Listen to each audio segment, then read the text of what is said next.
You can add 10 more years to your life and live them with energy, clarity, and vitality. You don't need miracle cures, expensive treatments, or endless advice. Science is clear. 7 simple habits, proven by research, are enough to slow down aging, rejuvenate your body, and give you more healthy years. In this episode, the world's oldest practicing doctor and the Amazon's oldest grandmother, a natural medicine expert, will share those 7 habits. And if you stay until the end, you'll hear the most surprising one, the habit almost nobody talks about, that can protect your brain, your heart, and even your independence as you age. Even if you're 60, 70, or beyond, these 7 habits can help you feel younger, stronger, and more alive than you thought possible. Welcome, grandmother. Thank you for agreeing to this conversation. In my world, we are consumed by a question that seems both simple and impossibly complex. How can we live longer, healthier lives? We spend billions of dollars and countless hours trying to unravel the mechanisms of aging, to push back against the relentless march of time. We've become quite good at measuring it, you see. We've learned that the number of years on your identity card, what we call your chronological age, is often a poor reflection of your body's true state. You of the city are always counting. You count your money. You count your days.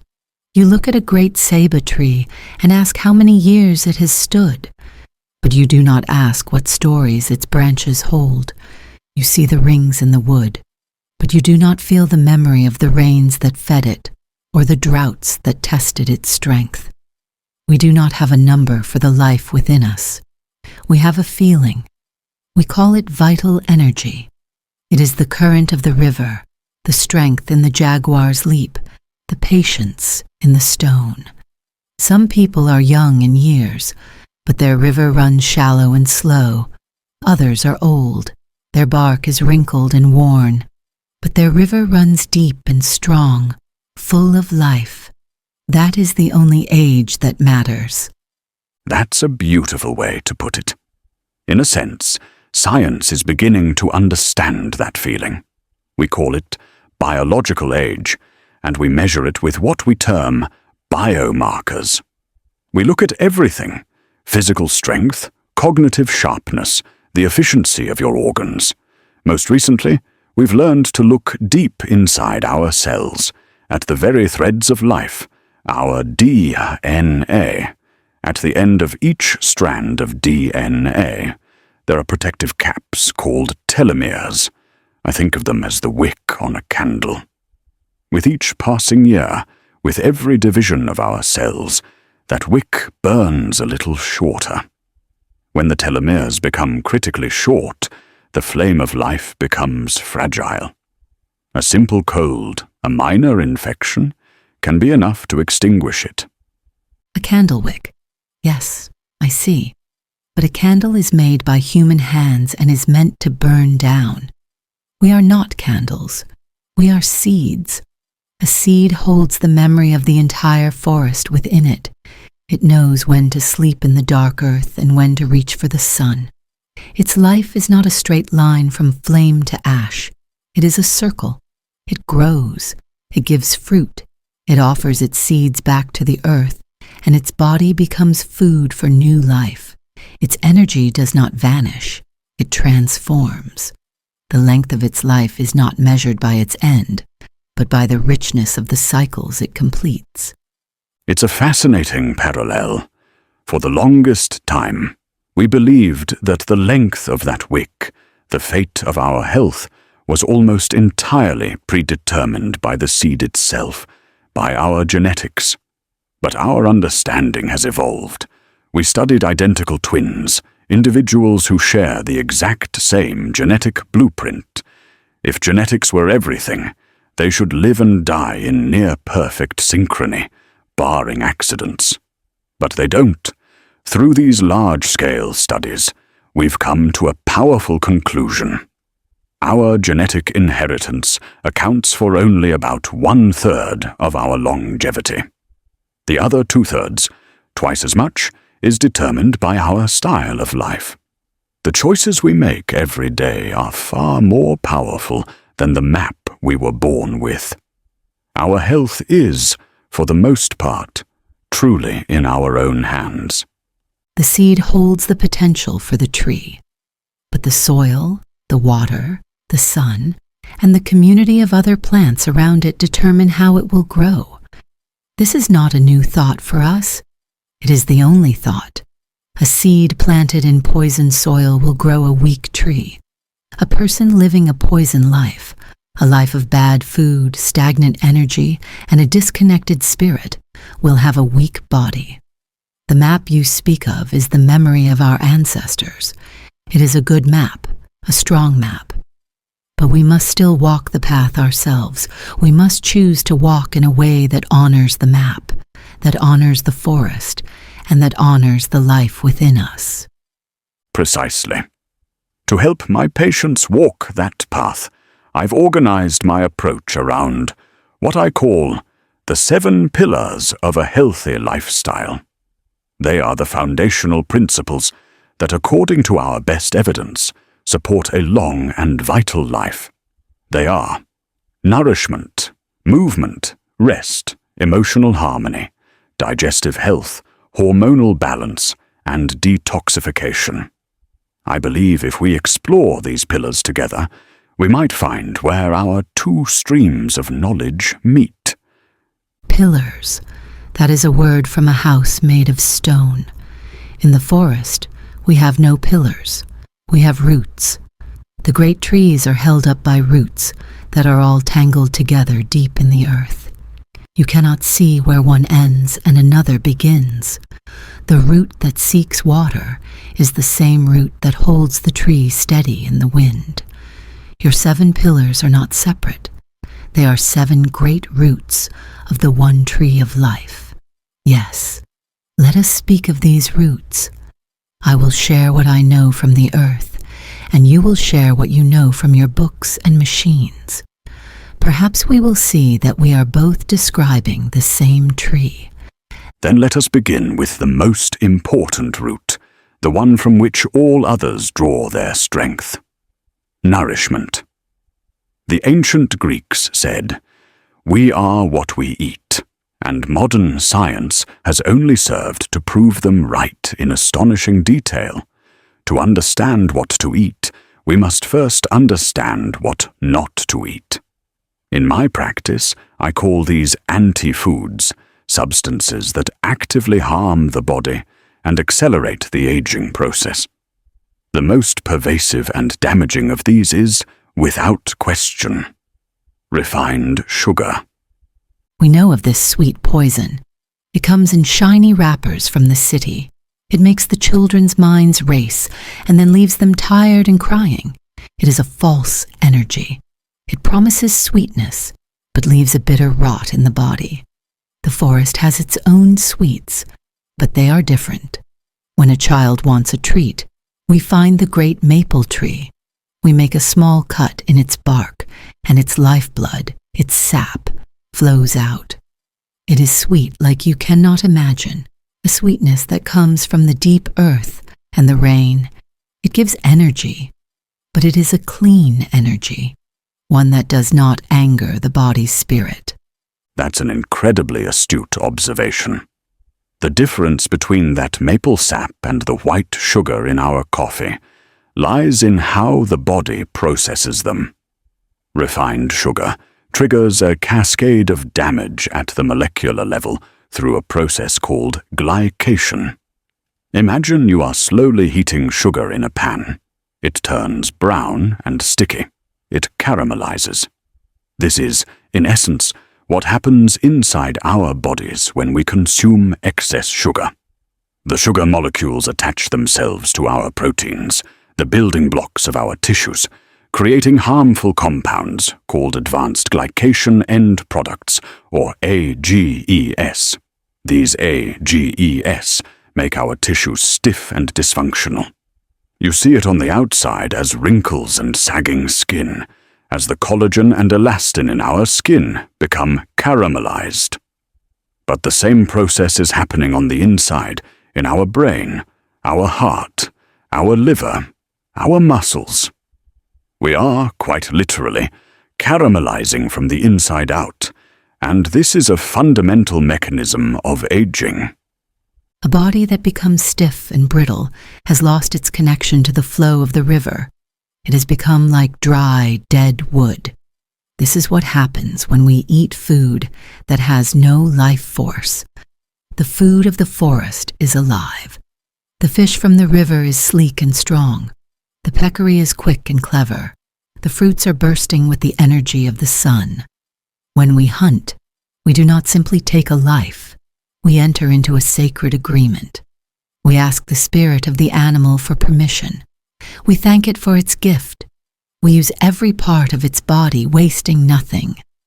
This respect is part of the nourishment. An animal that is killed with cruelty or disrespect, its meat is filled with fear and pain. That fear and pain enters the body of the one who eats it. It becomes a poison, no matter how it is cooked. That concept of the energy of food has a fascinating parallel in our research, particularly concerning red meat. For decades, we observed a strong link between high consumption of red meat and an increased risk of cardiovascular disease. But the mechanism wasn't entirely clear. We used to blame saturated fat and cholesterol, but they didn't tell the whole story. The answer, we discovered, lies in the unseen world within us, our gut microbiome. Our intestines are home to trillions of bacteria, a vast inner ecosystem. When we eat red meat, which is rich in a compound called L-carnitine, certain types of gut bacteria metabolize it and produce a substance called trimethylamine, or TMA. Our liver then converts this TMA into a molecule called trimethylamine N-oxide, or TMAO. Extensive studies, including one from the Cleveland Clinic first published in Nature Medicine, have shown that high levels of TMAO are a powerful promoter of atherosclerosis, the hardening of the arteries that leads to heart attacks and strokes. It's a perfect example of how what we eat feeds not just us, but the vast community of organisms within us, and their waste products can become our poisons. You see, the body is an ecosystem, just like the forest. If you clear-cut the forest and plant only one type of crop, the soil becomes sick, and soon the crop dies. If you feed your inner world only one type of heavy, dead food, the spirits of your belly become sick, and they produce poisons that travel through your blood, your river of life. Our diet is as diverse as the forest itself. We eat fish from the river, many different kinds. We eat the small animals of the forest floor, tapir, armadillo, coati. We gather fruits and seeds from the high canopy, like the acai berry and the rich Brazil nut. We grow our manioc and plantains in the garden. Every day is different. This diversity keeps the inner forest healthy and strong. Diversity is the key. We see that in the microbiome as well. A diverse diet rich in plant fibers creates a diverse and resilient gut ecosystem. This brings me to another category of anti-foods that often surprises people. Dairy products. As a species, we are mammals, and like all mammals, we are designed to drink milk in infancy, specifically our mother's milk. There is a natural point of weaning. Yet, in modern society, we continue to drink milk into adulthood, and not even our own species' milk, but the milk of a cow, an animal with a completely different biology. I once read a curious study on camels. When a baby camel that has been weaned for a year is brought back to its mother, the mother will refuse to let it nurse, sometimes to the point that the baby could perish. Nature has a wisdom that tells the mother this time has passed. We seem to have forgotten that wisdom. The idea of a grown man drinking the milk of a cow is strange. It is like a man trying to return to the womb. It is a refusal to grow, to stand on one's own feet and eat the food of the earth. The milk of the mother is a sacred bond, a gift for the beginning of life. After that, the earth is our mother, and she provides all the nourishment we need. We make our own milk from the Brazil nut or from other seeds. It is rich and full of the forest's strength. Why would we take the milk meant for a calf? This idea of listening to the body's natural rhythms is central to another powerful practice for longevity: intermittent fasting. This doesn't mean starving oneself, but rather creating a conscious window of time for eating and for not eating. A common approach is to fast for 16 hours and eat within an 8-hour window. For example, you might finish dinner at 6 p.m. and not eat again until 10 a.m. the next day. When we do this, even just once a week, we trigger a profound process of cellular rejuvenation. In the forest, fasting is not a choice you make on a certain day of the week. It is the rhythm of life. Some days the hunt is successful and the whole village feasts. Other days, the hunters return with empty hands. The river might be too high for fishing, or the fruit trees may be resting between seasons. On those days, we eat little. We drink our teas. We do not see this as a hardship. We see it as a time for the body to rest and cleanse. A body that is always full is a body that never has time to listen to itself. That's exactly what our science is discovering. When the body is in a fasted state, and there is no incoming energy from food, it turns inward for fuel. It begins a process of cellular housekeeping called autophagy, which literally means self-eating. The cells identify old, damaged, or dysfunctional components, misfolded proteins, worn-out mitochondria, and break them down, recycling their parts to build new, healthy structures or to use for energy.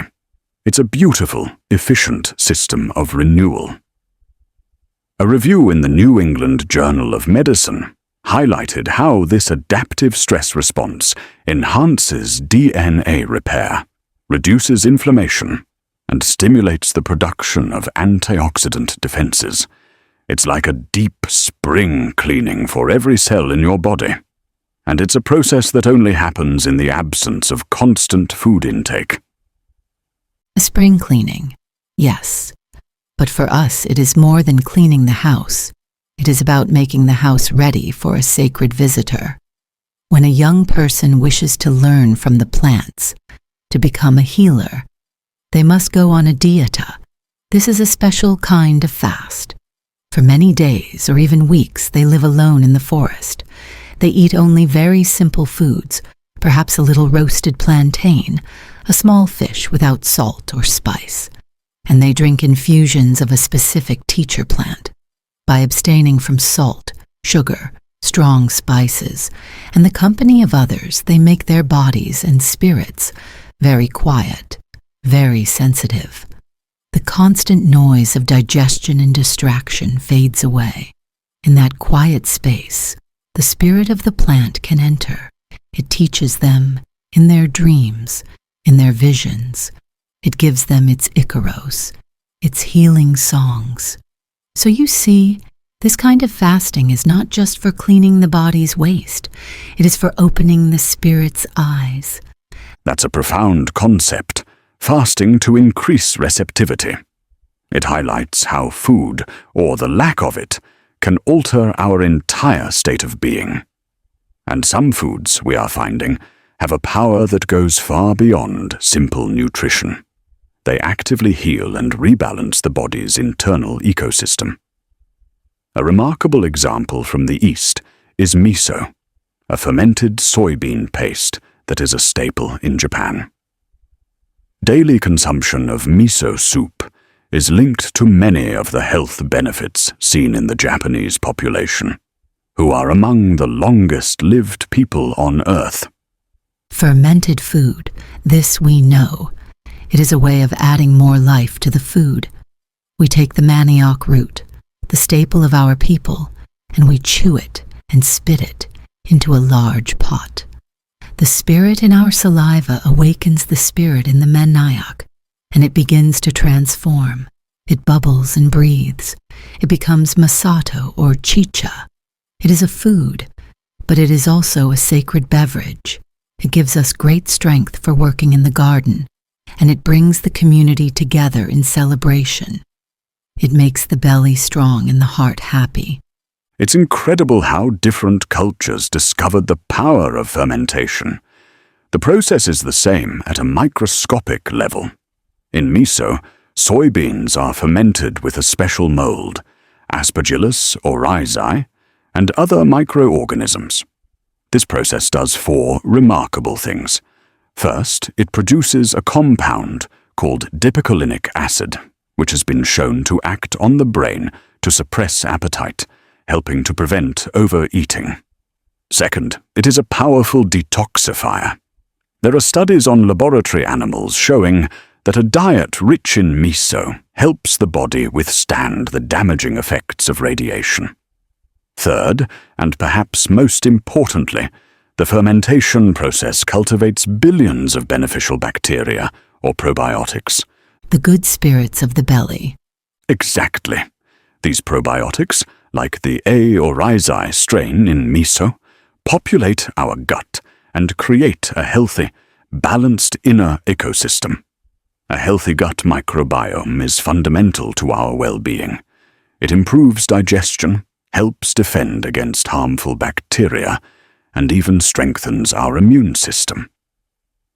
A 2021 review in the journal Foods highlighted how fermented plant foods, rich in lactic acid-producing bacteria, contribute to a healthy gut and improve both local and systemic immunity.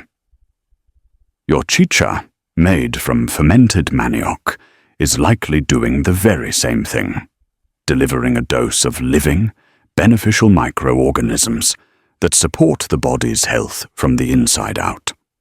The manioc root is a great gift, but it must be treated with knowledge and respect. We grow 2 kinds, the sweet and the bitter. The sweet manioc can be roasted and eaten right from the fire, but the bitter manioc, which grows better in our poor soils, holds a poison in its flesh. Our ancestors learned how to remove this poison. It is a long process. The women peel the roots, grate them, and pack the pulp into a long woven tube. They hang the tube and use a lever to squeeze all the poisonous juice out. Then, the dry flour is toasted over the fire. It is a lot of work, and it must be done together, as a community. This work, this shared knowledge, is what transforms a potential poison into our life-giving daily bread, our farinha. The process itself is a form of nourishment for the community.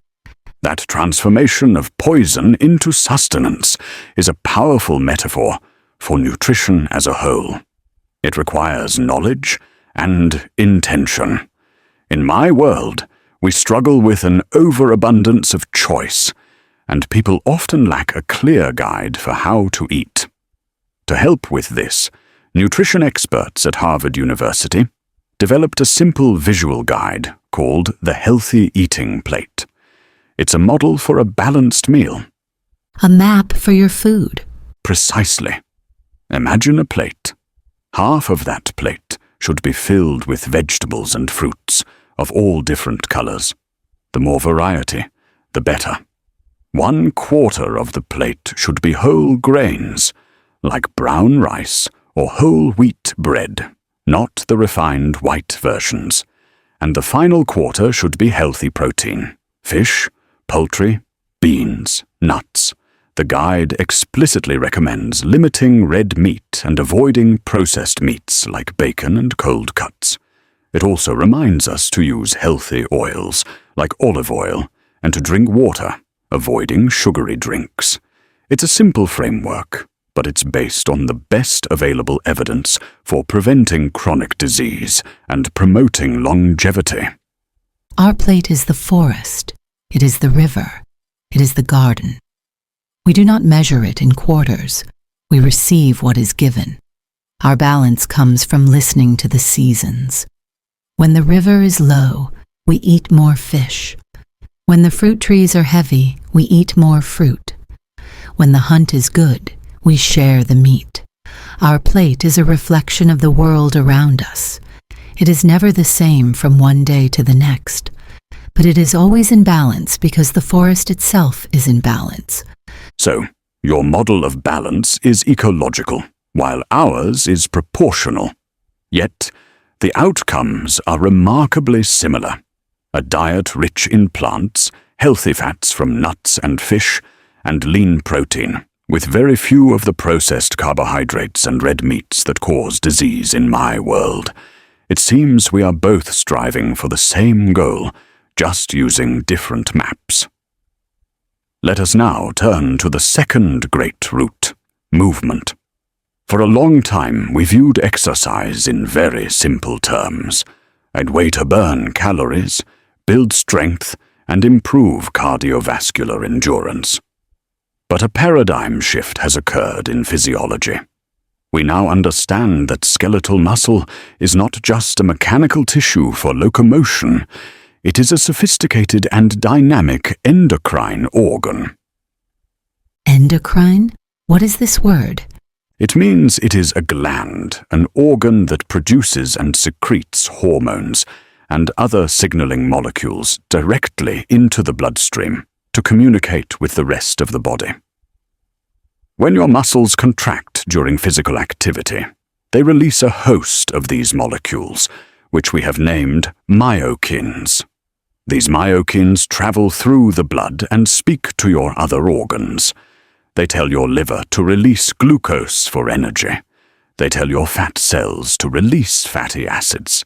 And they even cross into the brain, where they can influence mood and cognitive function. It's a beautiful system of crosstalk. Exercise is not just something you do with your body. It's a conversation you have within your body. This I understand. When a man prepares for a long hunt, he does not just sharpen his arrows, he sharpens his body. He moves, he runs, he pulls his bow. This movement awakens his senses. His eyes become sharper, his hearing more keen, his mind becomes quiet and focused. The strength in his arms is not separate from the clarity in his mind or the courage in his heart. When the body moves with purpose, it sings a song that the whole forest can hear. The heart listens, the liver listens, the spirit listens. Everything moves into harmony. This is the body's natural way. That harmony is precisely what we aim for in a well-designed fitness program. We've found that the greatest benefits come not from one type of movement, but from weaving two different paths together: cardiovascular exercise and strength, or resistance training.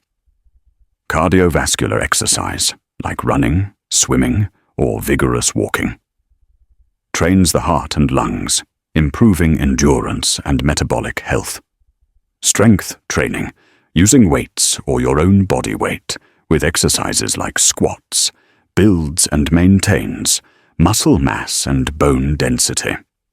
A meta-analysis published in the journal Reviews in Cardiovascular Medicine looked at numerous studies and found that combining these two forms of exercise was the most effective choice for improving parameters of metabolic syndrome and reducing cardiovascular risk factors.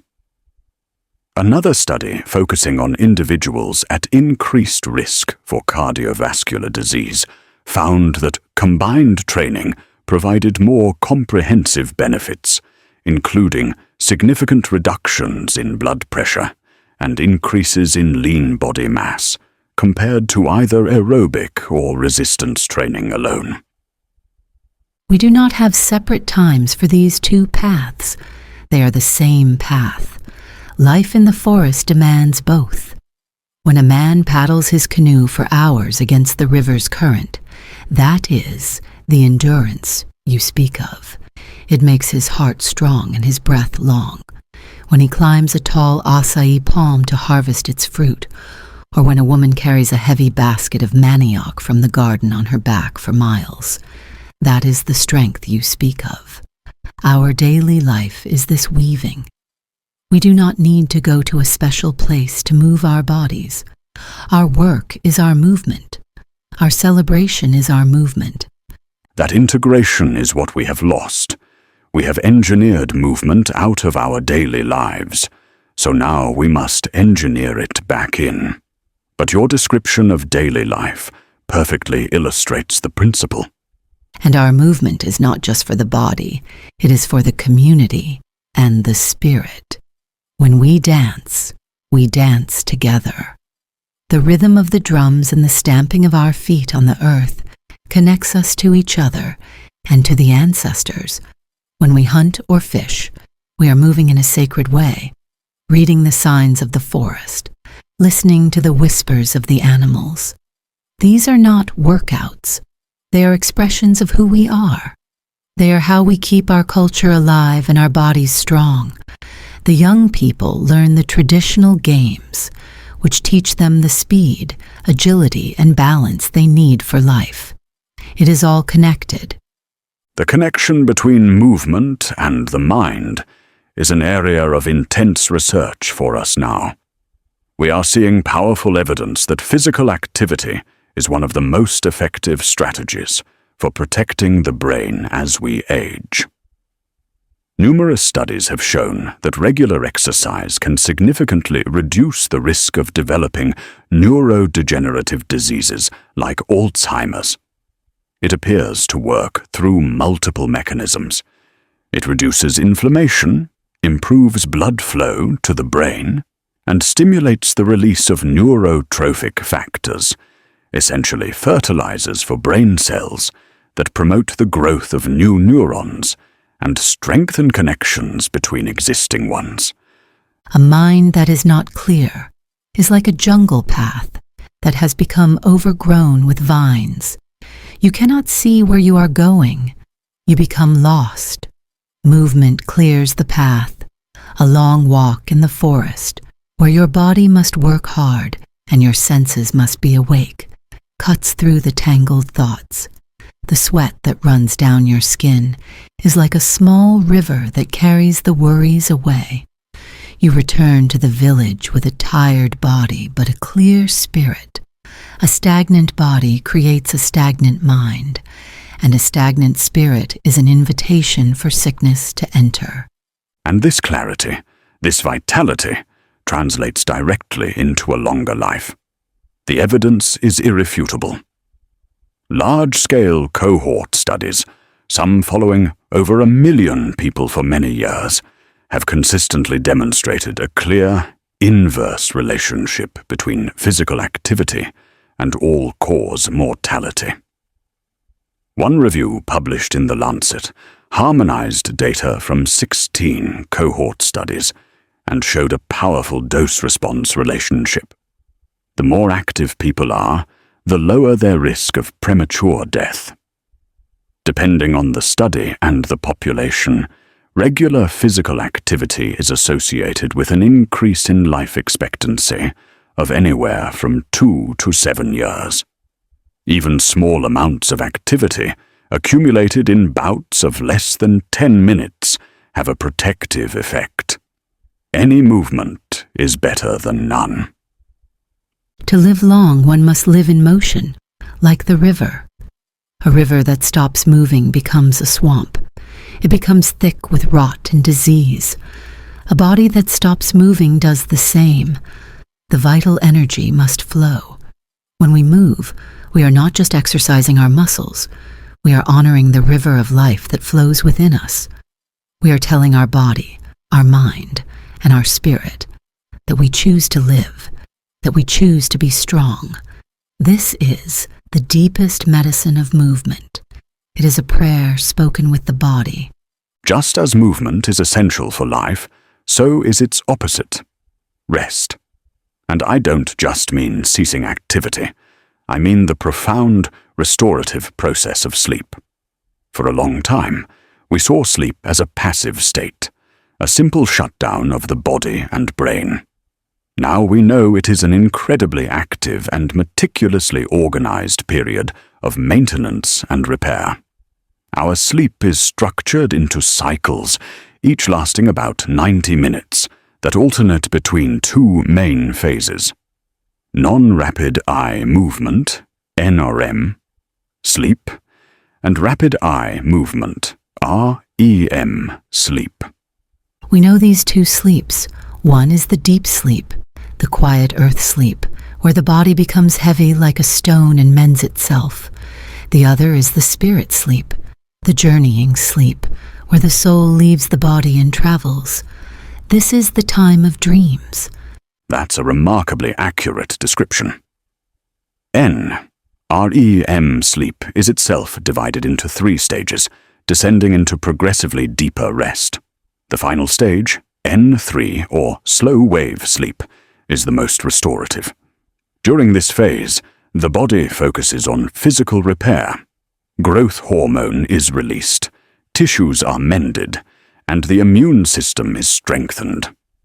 It is also a critical time for memory consolidation, where the brain takes the fragile memories of the day and stabilizes them for long-term storage. REM sleep, on the other hand, is when the brain is highly active, almost as if it were awake. This is the phase most associated with vivid dreaming, and we believe it plays a crucial role in emotional regulation and integrating new memories into our existing knowledge networks. For us, the place of sleep is the hammock. It is our canoe for the night. It is woven from the fibers of the chambira palm, a sacred work done by the women. The hammock holds us suspended between the earth and the sky. It cradles the body and allows the spirit to travel freely. In the hammock, we are rocked gently, like a baby in its mother's arms, by the breath of the night. It is in this gentle rocking that the body finds its deepest rest, and the spirit finds its clearest visions. While the body is resting, the brain is undergoing a remarkable cleansing process. A few years ago, scientists discovered a network they named the glymphatic system, which functions like the body's lymphatic system, but for the brain. During deep, slow-wave sleep, the space between our brain cells actually expands, allowing cerebrospinal fluid to flow through more freely, washing away metabolic waste products that accumulate during our waking hours. One of the most important waste products it clears is a protein called beta-amyloid, the same protein that forms the toxic plaques found in the brains of people with Alzheimer's disease. So every night of deep sleep is essentially a deep cleaning that protects the brain from neurodegeneration. The night washes the mind, just as the rain washes the dust from the leaves of the forest. Sleep washes the tangled thoughts from the spirit. If you do not sleep, the dust and debris build up until you can no longer see clearly. The world becomes confusing. The path is lost. This washing is necessary for wisdom. And the consequences of skipping that nightly wash are severe.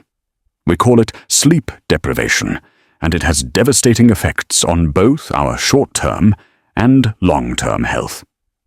In the short term, it impairs cognitive function, attention, and memory.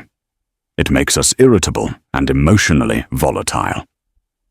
But the long-term effects are even more alarming. Chronic sleep disruption is linked to a host of serious conditions: hypertension, cardiovascular disease, obesity, type 2 diabetes, and a weakened immune system. One study showed that people who regularly sleep less than 7 hours a night were about 3 times more likely to develop a cold when exposed to a virus than those who slept 8 hours or more. Sickness comes in the night to those who do not respect its rhythm. Our bodies know the rhythm of the sun and the moon.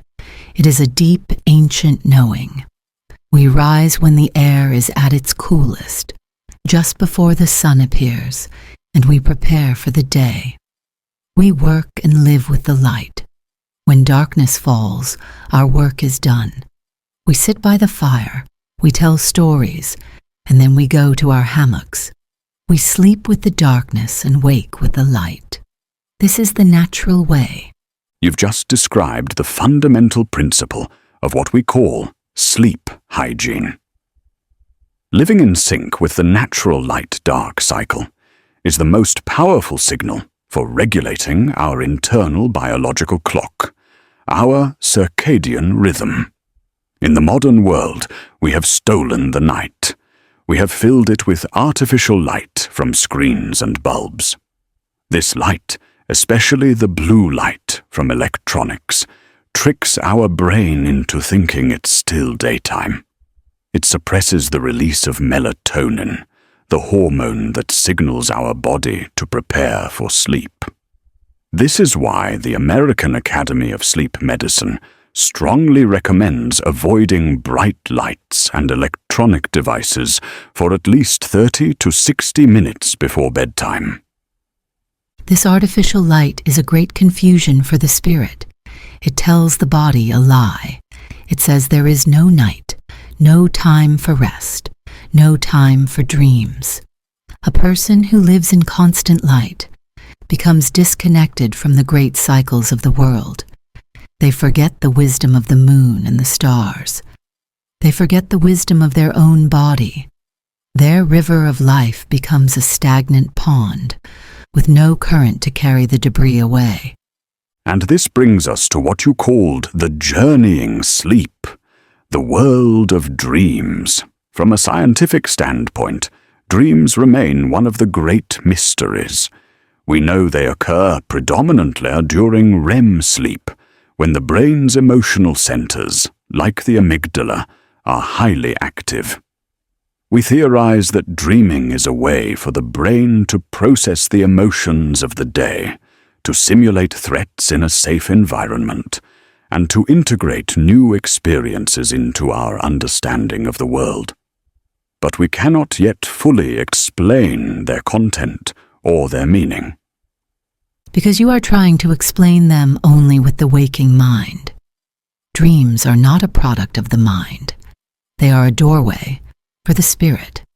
They are the language of the soul. For my people, the esse aja, dreams are, where we receive true knowledge. It is in dreams that the spirits of the plants and animals speak to us. It is in dreams that our ancestors visit us and offer guidance. A shaman does not learn his craft from a book. He learns it in his dreams, from the spirits themselves. Can you give me an example? Yes. A dream can be a prophecy. Dreaming of fire might warn of a coming fever. Dreaming of a hawk might predict an encounter with a jaguar. A dream can guide the hunt, showing a man where the peccaries are running. A dream can reveal the cause of a sickness, showing the shaman that it was caused by sorcery or a spiritual imbalance. And dreams give us our most sacred gifts, our children's true names. A mother or father will have a dream where an animal appears. The animal might try to nurse from the mother, or it might be hunted by the father. At a crucial moment, the animal transforms and reveals itself as an Ise Aja child, and in that moment, the child's name is known. This name connects the child to the world of spirits, to the cosmos, for their entire life. So dreams are not just personal psychological events, but a form of communal and spiritual communication. They are the threads that weave our waking world to the spirit world, and the sounds of the night are the loom on which these dreams are woven. When you sleep in the forest, you are never in silence. There's the constant chorus of the insects and the frogs, the call of the night bird, the rustle of a creature in the leaves. These sounds are not noise. They are messages. They become part of our dreams. A skilled dreamer can listen to the soundscape of the night and understand what the forest is saying. The forest speaks to us most clearly when we are sleeping, when our busy minds are quiet and our spirits are open to listen. That is the deepest form of rest. This brings us to a root that is deeply intertwined with all the others, our emotional state. In modern life, many people exist in a state of chronic stress. This isn't the acute, short-term stress our ancestors faced, like confronting a predator, which is a healthy, adaptive response. This is a low-grade, persistent stress from work deadlines, financial worries, and social pressures. This chronic activation of our stress response system has profoundly damaging effects on our health. We know this kind of sickness. It is a dis-ease of the spirit. It is what happens when a person's inner song is drowned out by the noise of the world. They forget who they are. They become out of tune with their family, with the forest, with the sky. Their heart becomes a tangled knot. This is not a sickness you can cure with a single herb. It is a sickness of disconnection. That's a very insightful way to frame it. We describe the physiological mechanism of this tangled knot as the hypothalamic pituitary, adrenal, HPA, axis, 87. This is our central stress response system. When the brain perceives a threat, the hypothalamus releases a hormone that signals the pituitary gland, which in turn signals the adrenal glands to release cortisol, our primary stress hormone. Cortisol is vital in the short term. It mobilizes energy, increases alertness, and reduces inflammation. But when stress is chronic, the HPA axis becomes dysregulated. The negative feedback loops that are supposed to turn the system off become faulty, leading to persistently high levels of cortisol.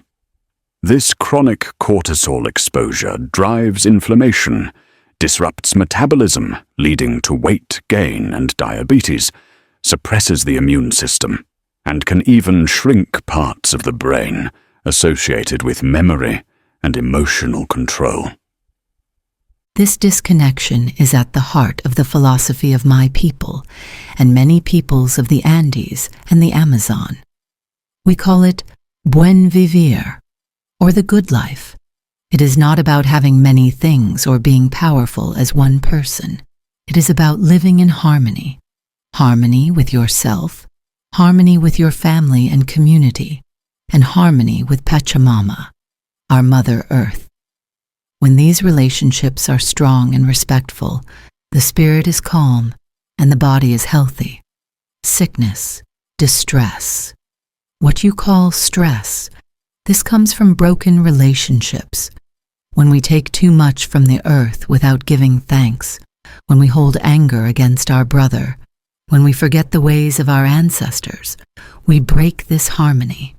The knot in the heart is a reflection of a knot in the web of life. So from your perspective, healing is about restoring those external relationships. In my world, we have developed practices that focus on regulating the internal response. One of the most powerful is mindfulness meditation. Through neuroimaging studies using fMRI scans to see the brain in action, we've observed how this practice physically changes the brain. Meditation strengthens the neural pathways in the prefrontal cortex, the part of our brain responsible for executive functions like emotional regulation and impulse control. At the same time, it reduces the reactivity of the amygdala, the brain's primal fear and alarm center. Essentially, mindfulness creates a buffer between an emotional trigger and our reaction to it, allowing for a more measured, less reactive response. It quiets the internal storm. Quiet is found by listening, not by telling the storm to be silent. When the community is troubled, when there is grief or fear, we do not sit alone to quiet our minds. We come together in ceremony.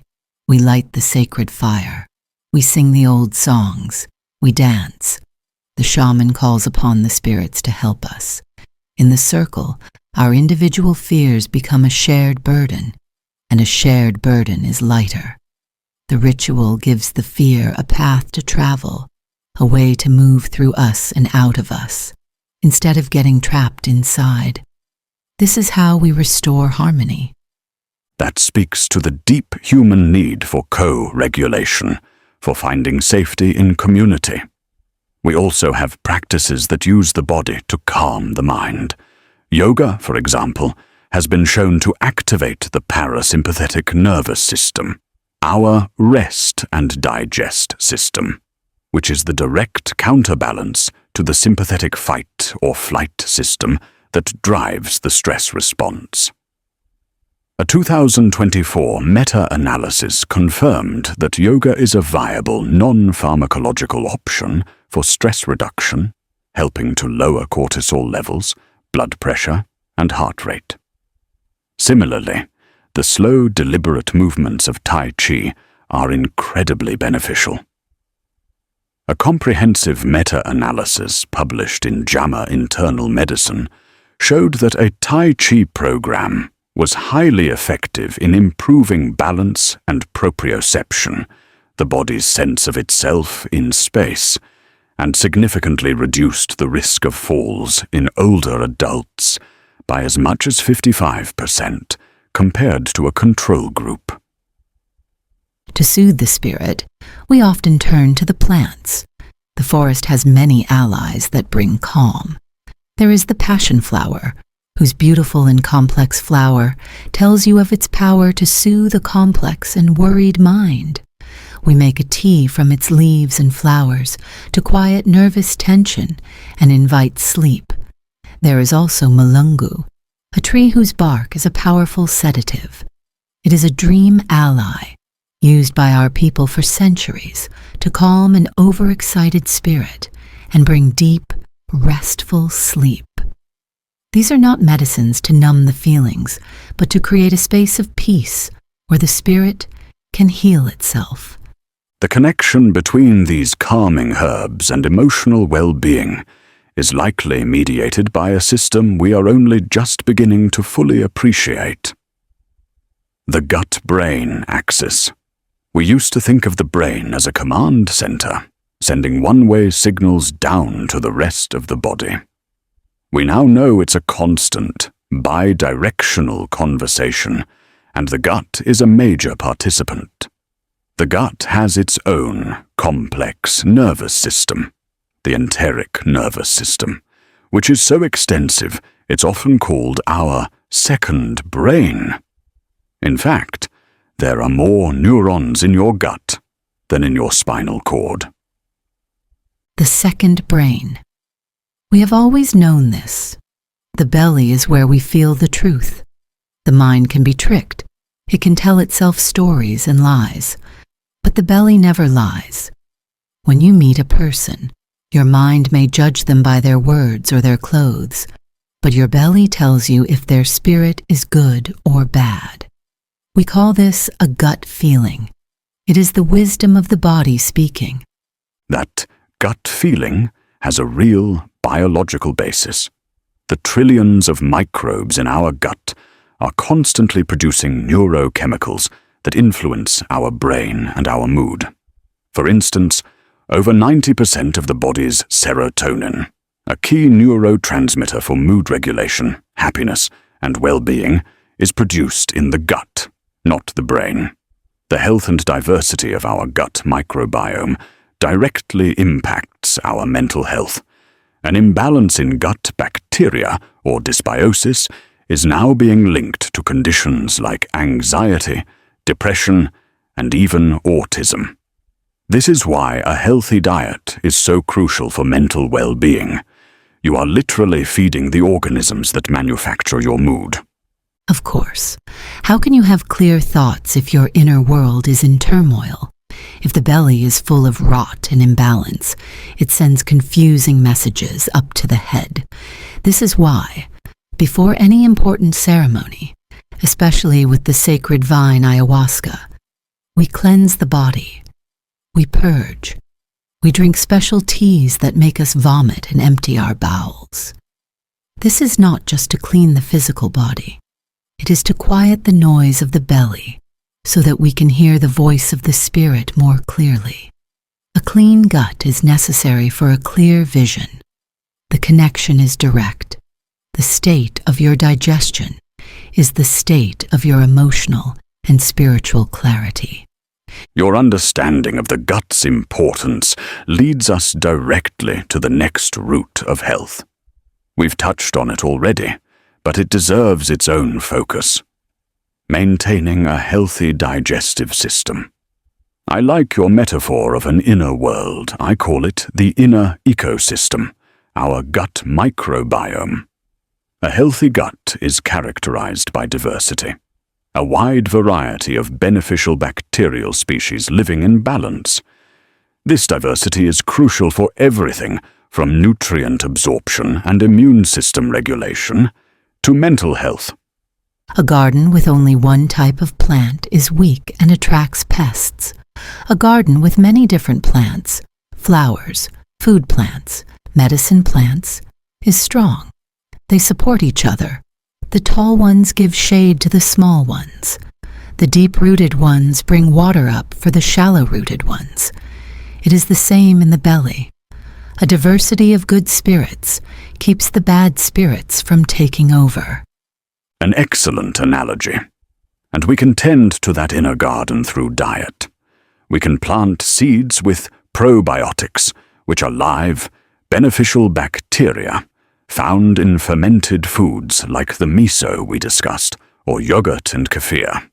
And we can provide fertilizer with prebiotics, which are types of indigestible fiber that our beneficial bacteria feed on.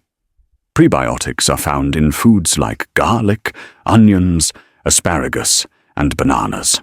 By consuming both, we actively cultivate a thriving and diverse inner ecosystem. We have our own ways to awaken the belly. Before a heavy meal, we often chew on the leaves of a bitter plant. The bitterness is a shock to the tongue, and this shock travels down and wakes up the stomach. It tells the stomach, "Be ready. Food is coming." It makes the digestive fire burn hotter, so the food is received well and does not sit heavy in the gut. These bitter plants are a gift to ensure our inner fire does not grow weak. That is fascinating. The traditional use of digestive bitters is another piece of ancestral wisdom that science is now validating. The bitter taste receptors on our tongue, when stimulated, trigger a neural reflex via the vagus nerve. This reflex stimulates the entire digestive system, increasing the production of saliva, stomach acid, digestive enzymes, and bile. It's a perfect example of how a simple taste can prime the entire complex machinery of digestion. On the other hand, when this system is compromised, it can lead to a condition we call increased intestinal permeability, or leaky gut. The lining of our intestines is meant to be a strong barrier, selectively allowing nutrients to pass through while keeping toxins and undigested food particles out. Chronic inflammation, poor diet, or stress can damage the tight junctions between the cells of this lining, creating gaps. When the gut leaks, these unwanted substances can enter the bloodstream, triggering a systemic immune response and inflammation that can manifest as food sensitivities, autoimmune conditions, and fatigue.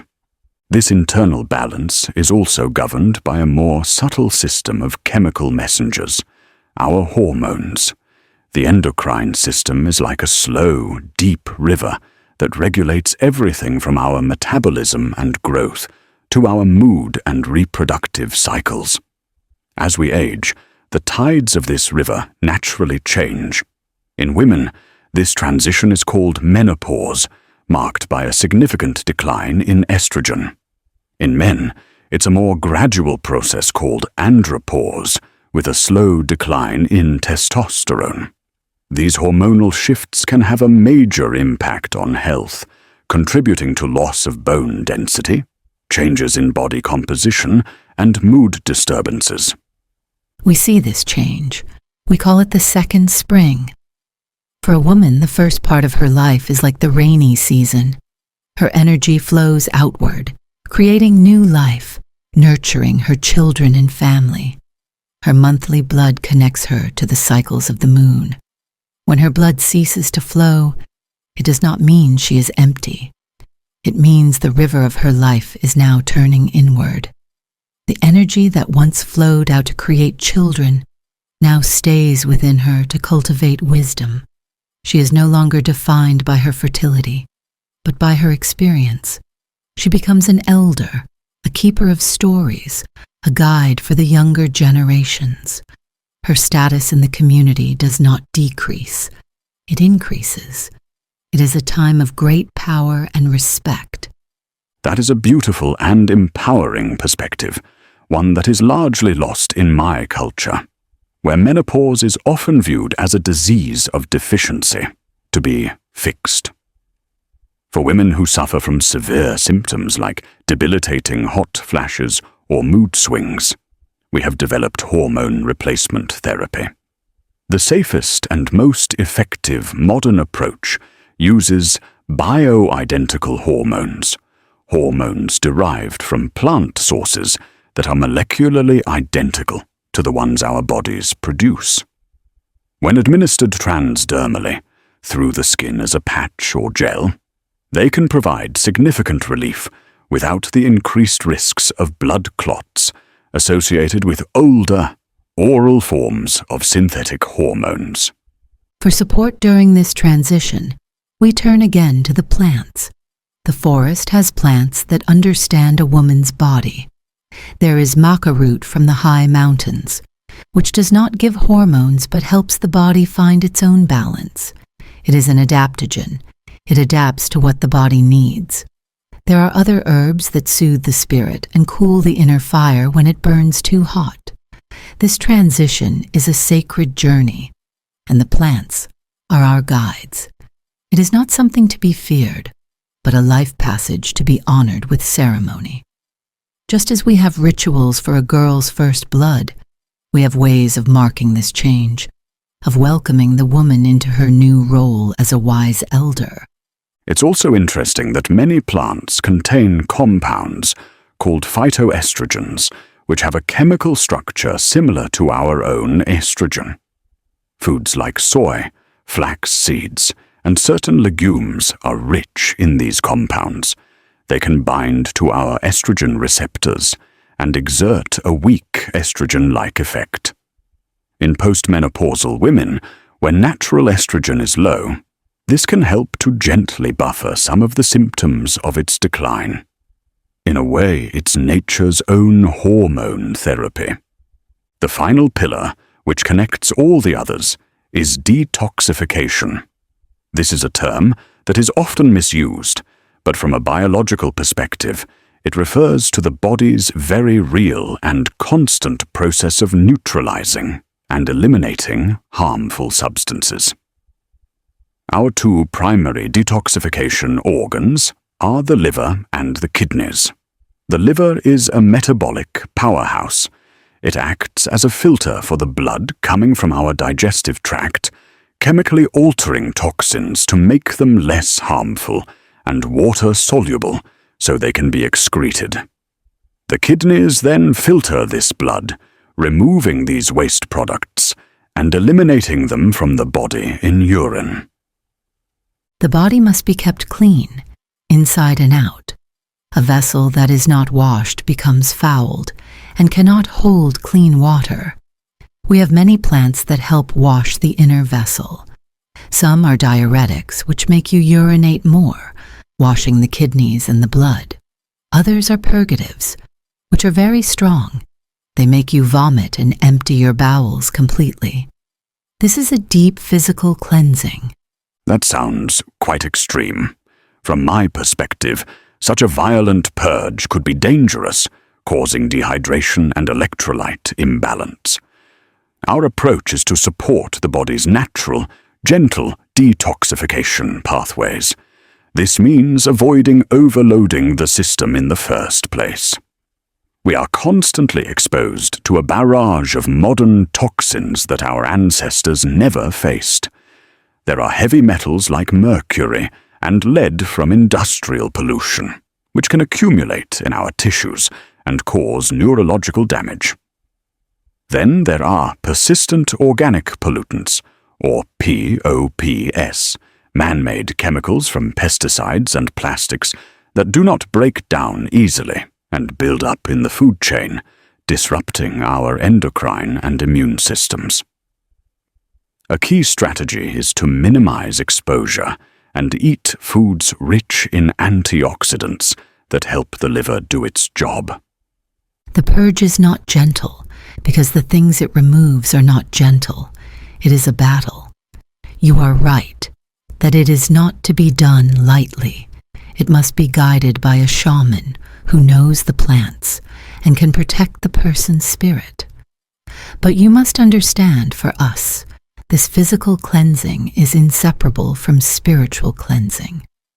When a person is sick, especially from addiction or deep sadness, they are carrying a heavy, dark energy inside them.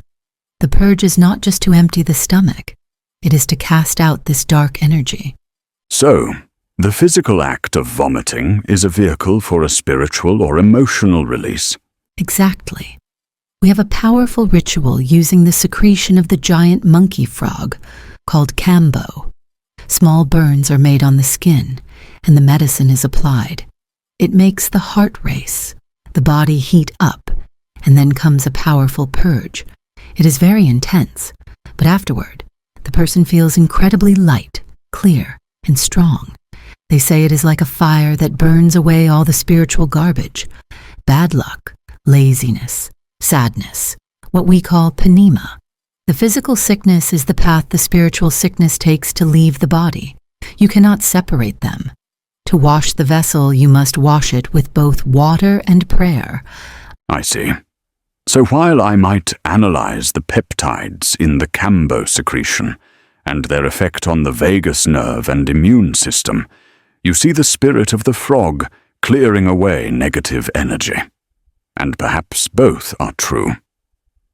This brings up another common practice people associate with detoxification: sweating in a sauna. From a scientific standpoint, the role of sweat in detoxification is minimal. Sweat is 99% water. While trace amounts of toxins can be found, the liver and kidneys eliminate overwhelmingly more. The real benefits of a sauna are cardiovascular conditioning and stress reduction, not flushing toxins. We have our sweat lodges. We heat stones in a great fire until they glow, and then bring them into a small sealed lodge. We pour water with sacred herbs on the stones, and the lodge fills with a hot, fragrant steam. We sit in the darkness and the heat, and we sweat until it feels like we are melting. We sing, we pray. We are not just sweating out the body's water. We are sweating out our fears, our sorrows, our secrets. We emerge from the lodge as if we are being born again, clean and new. The sweat is the body's tears. It is a physical release that allows for a spiritual one. It is another way of washing the vessel. As we reach the end of our conversation, I find myself reflecting on the patterns that have emerged. From my perspective, the science of longevity points toward a life that actively cultivates cellular health. We must nourish our bodies with a diverse, plant-rich diet to avoid the molecular damage of glycation and to feed our vital gut microbiome. We must move our bodies, weaving together strength and endurance, to release the myokines that orchestrate systemic health and protect our brains. We must honor the architecture of sleep, allowing the glymphatic system to cleanse our neural pathways and our minds to consolidate and process our experiences.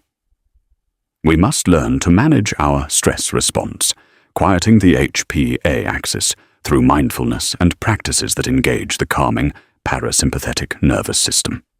And finally, we must support our body's innate detoxification systems by minimizing our toxic load. The data consistently shows that these behaviors reduce chronic inflammation, promote cellular repair, and maintain metabolic flexibility, the hallmarks of a long and healthy life. Yet, I must admit, while science is excellent at measuring these mechanisms, it often fails to capture the profound importance of meaning, purpose, and connection that seems so central to your worldview. The great river of life has two banks. One is the bank of the body, the physical vessel. The other is the bank of the spirit, the energy that animates it. To travel far and well down this river, your canoe must not hug one bank or the other. You must paddle in the center, in the flow, honoring both. My wisdom is simple, for it is the wisdom of the forest. Eat the food that Mother Earth provides, and eat it with a grateful heart. Move your body with the rhythm of the sun and the seasons, not against it. When darkness falls, go to your hammock and give yourself to the night, for that is when the spirit travels and the body mends. Keep your heart in harmony with your family, your community, and the forest, for a person alone is a tree with no roots. And keep your inner vessel clean, washing it with pure water, clean food, and sacred ceremony, so that it may be a worthy home for a strong spirit. So, true health, what we both might call longevity with vitality, is not a matter of choosing between the ancient path and the modern one. It is not science versus spirit. It is about integration. It's understanding the how of our biology, the elegant dance of telomeres, myokines, and microbes, while honoring the deep ancestral wisdom of why we are alive, to live in connection, with purpose, and in harmony. Yes, it is about walking with one foot on each bank of the river. The path to a long life is not a secret to be discovered in a laboratory, or a single magic plant to be found in the forest. It is the result of a life lived in deep, respectful relationship, a relationship with the body you have been given, with the people who walk beside you, and with the living world that holds us all. That is the only path.